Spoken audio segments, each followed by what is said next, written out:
Many talented people of colour were snubbed in major categories.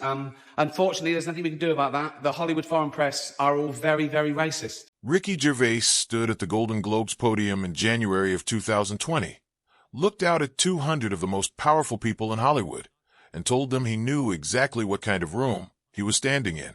He was not being cryptic. He was being specific. And for the length of one uncomfortable monologue, an entire industry that spends its existence controlling its own image lost the ability to control the room in front of it.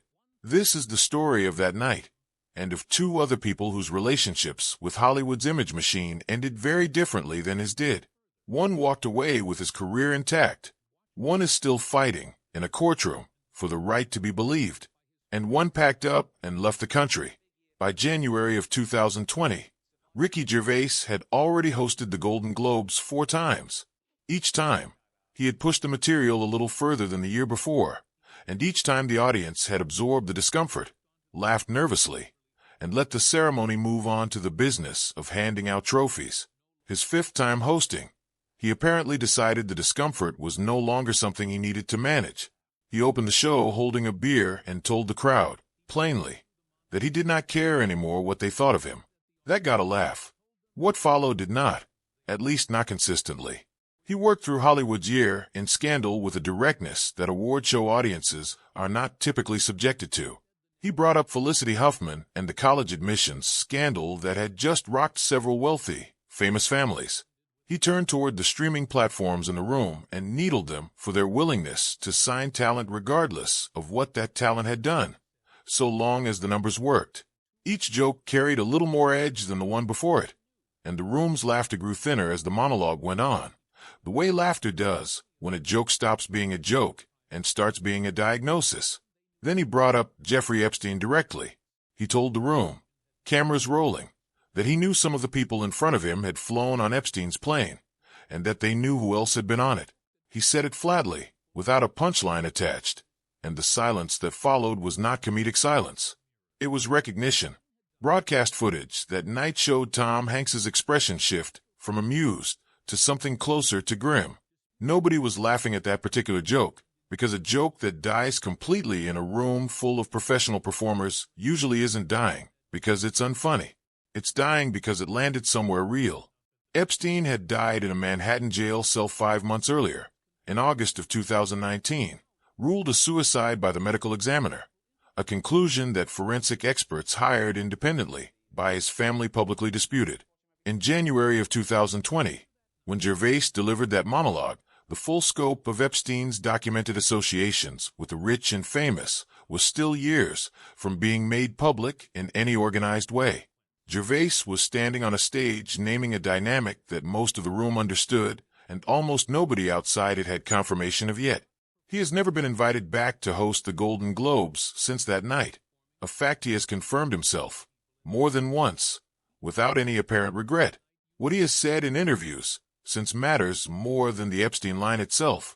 He has described his approach to that monologue using an old framework from British comedy, the stand-up comic as court jester. The jester's function, in that tradition, is narrow and specific. It is to say out loud, in front of the king and the court, the thing that everyone already privately knows and nobody with something to lose is willing to say themselves. Gervais has been clear that he does not consider this an act of bravery. He considers it a mechanical fact about his position. The jester can say the thing because the jester has nothing the king can take away from him. He was not performing for the industry professionals seated in front of him at the Beverly Hilton. He was performing for the roughly 200 million people watching from home, people who did not have private planes, awards, or immunity of any kind. 5 years is a long time to wait for confirmation, and the confirmation, when it finally arrived, did not arrive the way a clean documentary ending usually does. Throughout 2025, following years of political pressure and a campaign promise from the Trump administration to release Epstein-related records, the Department of Justice began producing files in phases. In late February of that year, Attorney General Pam Bondi released an initial batch largely made up of material that had already leaked in prior years. Through the summer, internal disagreement grew over how much more should come out. culminating in a July memo from the DOJ and FBI stating investigators had found no evidence of a formal client list and would not be releasing further material, a position that immediately drew backlash from lawmakers on both sides of the aisle who felt the public had been promised more. Congress eventually forced the issue. In November of 2025, President Trump signed the Epstein Files Transparency Act, a law passed with rare bipartisan unity that legally required the Justice Department to release its Epstein-related records within 30 days. What followed, starting in mid-December, was less a tidy revelation and more a slow, contested unspooling. On December 19th, the DOJ released its first major tranche under the new law, hundreds of thousands of pages, including previously unseen photographs of public figures who had crossed paths with Epstein over the years. Roughly 500 pages arrived entirely blacked out. 16 files vanished from the public site within a day, without explanation. Lawmakers who had pushed for the law, from both parties, immediately said the release fell short of what the statute required. More batches followed into January and February of 2026, eventually totaling millions of pages, once flight logs, contact books, photographs, and internal FBI communications were accounted for. What emerged from all of it was not a single smoking confirmation of a secret cabal, and it would be inaccurate and legally reckless to describe it that way. What emerged was a messy, partial, still disputed public record. Flight logs with names on them, photographs of public figures at Epstein-connected events, contact information, and internal government communications discussing who had and had not been adequately investigated. Some of what surfaced corroborated years of prior reporting about the scope of Epstein's social network. A great deal of it remained redacted, contested, or simply confusing, with journalists, victims' attorneys, and members of Congress all publicly disagreeing over how complete the picture actually was. Gervais, watching all of this unfold from well outside the industry he'd addressed from that stage, has spoken about it since with a kind of flat vindication rather than triumph. The tone of someone who had hoped, on some level, to be wrong. He has noted publicly that the broad thrust of what he joked about in 2020 ended up matching the broad thrust of what the public record eventually showed. An entertainment and finance world with far more documented proximity to Epstein than had been comfortable to discuss out loud at an awards show. That is a fair and supportable claim. It is a different claim than saying the files exposed any specific person by name, and a documentary script owes its audience that distinction. While Gervais delivered his monologue from a position of financial and creative independence, Wendy Williams spent 30 years saying difficult things from inside the system she was criticizing, and the difference in their outcomes tells its own story.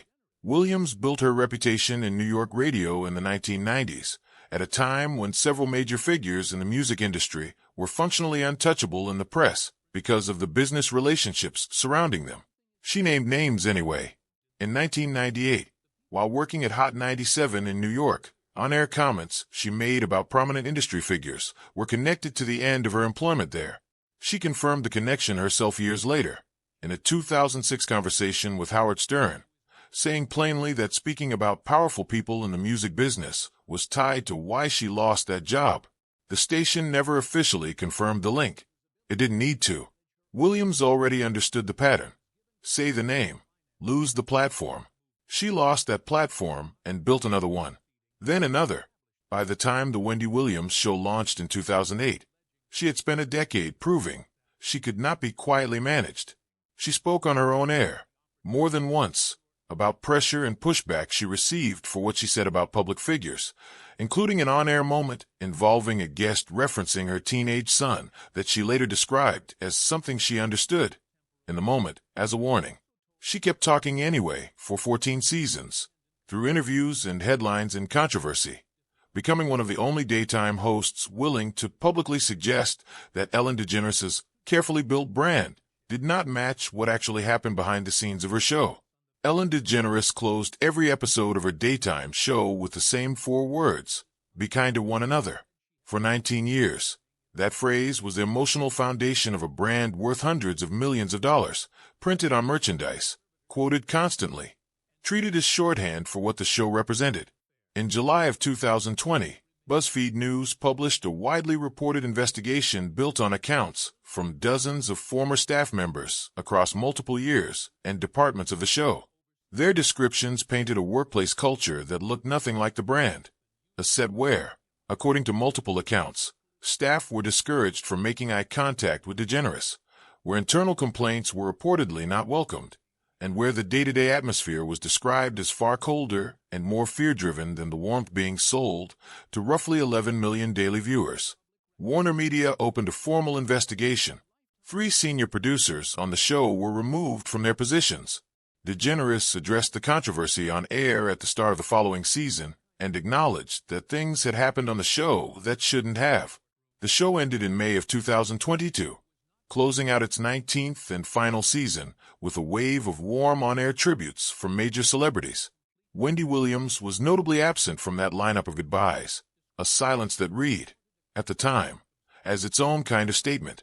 DeGeneres has since relocated to the United Kingdom and has spoken publicly about not planning to return to the United States in the near term, describing herself in interviews as having felt she became an unfair target relative to the actual scope of what happened on her show. The people who described the workplace to BuzzFeed offered a very different sense of proportionality, and both of those accounts exist on the public record, in tension with each other, without a tidy resolution. Here is where Wendy Williams' story becomes genuinely urgent and genuinely unresolved, right now, in the middle of 2026. In the spring of 2022, the same year Ellen DeGeneres' show wound down, Wells Fargo alerted a New York court to concerns about Williams' ability to manage her own financial affairs, citing possible undue influence and exploitation. The court moved to freeze her accounts and eventually placed her under an Article 81 guardianship, appointing attorney Sabrina Morrissey, a professional guardian with no prior relationship to Williams, to oversee both her finances and significant parts of her personal life. Williams has said publicly, repeatedly, that she was not given adequate opportunity to contest the arrangement as it was being established. In 2023, Williams was diagnosed with frontotemporal dementia and aphasia, a diagnosis her guardian has cited as central justification for the restrictive arrangement. Williams has disputed it just as consistently. In a call to the Breakfast Club in early 2025, she said directly that she did not believe she was cognitively impaired and described her living situation on an assisted living memory floor she had not chosen as feeling like a form of captivity. She said she felt isolated and cut off from people she wanted to reach. She told another outlet she had passed independent competency testing without difficulty. The most significant development, and the one that has genuinely reopened her case, came later. An independent neurologist who examined Williams reportedly found no evidence of frontotemporal dementia at all, a striking claim, since the condition is typically progressive and does not reverse. Her legal team, led by attorney Joe Tacopina, has pointed to this evaluation as the basis for a renewed push to end the guardianship entirely, with reports through late 2025 and into 2026 suggesting her lawyers expected the arrangement to be lifted, or at minimum seriously reconsidered, by the courts. As of the middle of 2026, that fight is still active. It has not been resolved. Her ex-husband Kevin Hunter separately filed a $250 million lawsuit attempting to challenge how the guardianship has been run, a suit Williams herself said she did not authorize and did not want. A judge later dismissed it. A Lifetime documentary about her situation drew enough public attention that her guardian's legal team was forced to respond to it directly in court filings, while Williams's own family described the film as the most accurate public account of her circumstances available. 2 flatly opposing characterizations, filed in the same court system, about the same woman, who has spent much of the last 4 years without full legal authority to speak for herself in the way she once did on live television for 14 seasons. None of this adds up to a hidden conspiracy connecting 3 unrelated public figures, and it would be dishonest to pretend otherwise. What actually connects Gervais, Williams, and DeGeneres is something plainer and, in its own way, more interesting. 3 very different demonstrations of what it costs to be on the wrong side of Hollywood's relationship with its own image, depending entirely on where you're standing when it happens. Gervais said the uncomfortable thing from a position of total independence. He had international earning power and a career that never depended on invitations from the room he was criticizing. He lost a hosting gig and kept everything else because his security was never tied to the people he named. Williams had no such insulation. Her income, her platform, and her daily freedom were all wired into the very industry ecosystem she spent 30 years commenting on from inside it. When the cost came due, it wasn't a lost invitation. It was a lost show, a legal guardian appointed over her finances, and a court fight that is still, right now, unresolved. DeGeneres occupied a third position entirely. Not someone who named uncomfortable truths from outside, and not someone punished for saying too much from inside, but the face of a brand whose private reality reportedly did not match the image being sold to the public. When that gap became too public to manage, she didn't fight it out from inside the industry.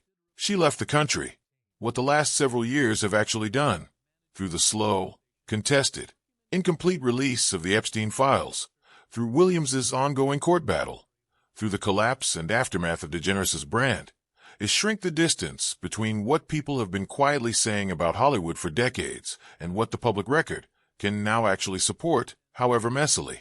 That gap hasn't closed all the way. Redactions still exist. Court disputes are still active. Competing medical evaluations are still sitting in the same New York courtroom. But it is a much smaller gap than it used to be. And the people who spent years pointing at it are, for better or worse, finally being taken seriously. Gervais still hasn't hosted the Golden Globes again. Wendy Williams is still fighting, right now, for the legal right to speak for herself. Ellen DeGeneres is still in the United Kingdom, and the record, for all its gaps, is still being written. If Wendy Williams' guardianship is lifted this year, what do you think she'll say first? Let us know in the comments. If you enjoyed this deep dive, hit like, drop a comment, and subscribe for more untold Hollywood stories, and turn on the bell so you never miss a new one. Thanks for watching.